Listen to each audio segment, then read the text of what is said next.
Dobrodošli u Gradsku kuću, dobrodošli u Novi Sad, Evropsku predstavnicu kulture, omladinsku predstavnicu Evrope.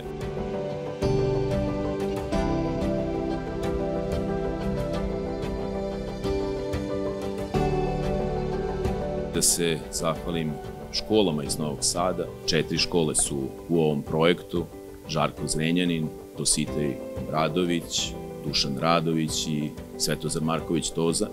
Ovo je 11. put kako udruženje Novi Sad organizuje. Ovo je za mene izuzetno važan i značajan projekat, da dođete u Novi Sad, da upoznate Novi Sad, ali je lepo da imate i ekskurzije. Ovo je po meni prijateljstvo koje ćete pamtiti čitav život.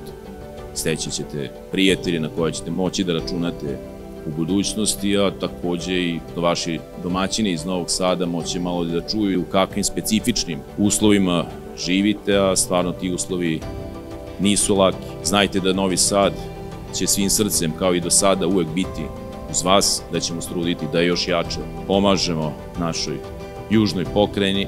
Uvek ćemo pomagati ovaj projekat, promovisanje pravih vrednosti, spajanje dece.